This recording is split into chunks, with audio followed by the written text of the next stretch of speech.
আসসালামু আলাইকুম বন্ধুরা, স্বাগত আমার এই বাংলা রান্নাঘর উইথ শেরিনার চ্যানেলে।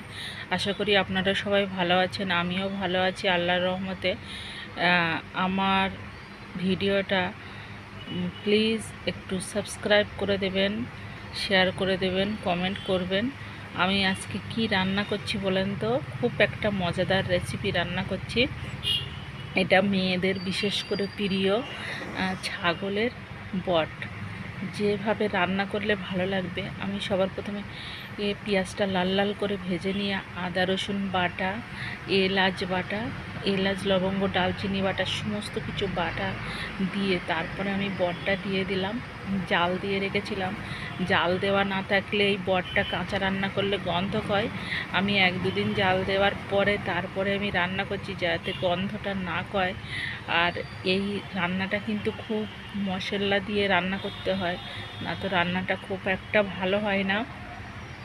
তো দেখুন, আমি রান্নাটা খুব সুন্দর মজাদারভাবে রান্না করব। একটু কাশ্মীরি চিলি ঝাল দিয়ে দিলাম, মানে আর কি কী দিলাম দেখলেন তো। হলুদ, লবণ, একটু অন্য রকমের একটু বাড়ি বাটা ঝাল দিয়েছি। একটু ঝাল ঝাল না হলে ভালো লাগবে না। একটু আমি ভালো করে কষিয়ে নেব। কষিয়ে নেওয়ার পরে তারপরে আমি একটু আলু দেব। আলু খেতে ভালো লাগে। আলু দিয়ে এটা এমনিও কষাকে রান্না করতে পারেন বা আলু দিয়েও রান্না করতে পারেন। আলু দিয়ে আমি রান্না করব। আলুটা এই যে কেটে রেখেছিলাম, এইভাবে ছোট ছোট 2 পিস আলু কেটে রেখেছিলাম, সেই আলুটা আমি দিয়ে দিলাম। এই আলুটা যত সময় না গলবে তত সময় আমি কষবো, অল্প করে পানি দিয়ে কষতে থাকবো। তো এইভাবে রান্না করলে দেখবেন রান্নাটা খুব সুস্বাদু বা খুব ভালো লাগবে। আমার এই রান্নাটা একবার হলেও আপনারা রান্না করে খেয়ে দেখবেন। আপনারা তো রান্না করে খান, আর এই রান্নাটা একবার হলেও খেয়ে দেখবেন কেমন ভালো লাগে, কেমন সুন্দর খেতে ভালো লাগে। গরম গরম ভাতের সঙ্গে বা রুটির সঙ্গেও আপনি খেতে পারেন। আর রান্নাটা খুবই মজাদার হয়েছিল, দেখে খুব লোভনীয় হচ্ছিল। প্লিজ বন্ধুরা, আমরা যদি যে কজন ইউটিউবার আছি ছোট ছোট, আমরা যদি প্রত্যেকের কমেন্ট করি বা সঙ্গে থাকি বা সাবস্ক্রাইব করি, শেয়ার করি, তাহলে দেখবে আমাদের চ্যানেলগুলো কত দ্রুত আমরা ডেভেলপ করতে পারি।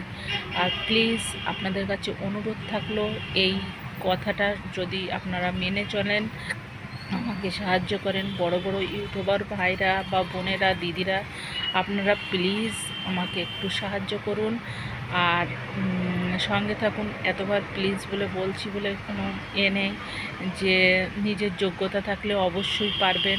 তা হলেও আপনাদের ভালোবাসা ছাড়া আমরা কিন্তু এগোতে পারবো না। প্লিজ আপনাদের ভালোবাসা আমাদের প্রতি দেবেন, আর ভালোবাসাটা দিলে আমরা খুবই খুশি হব, খুবই ভালো লাগবে।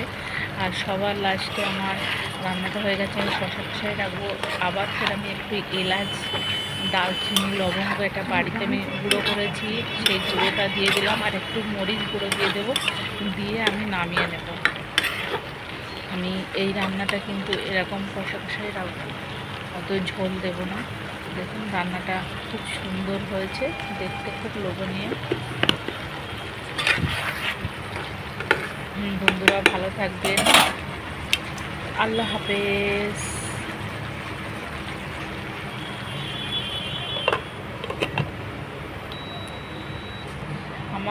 আমি যে কথাগুলো বললাম, এই কথাগুলো একটু শুনবেন প্লিজ ভাই বোনেরা।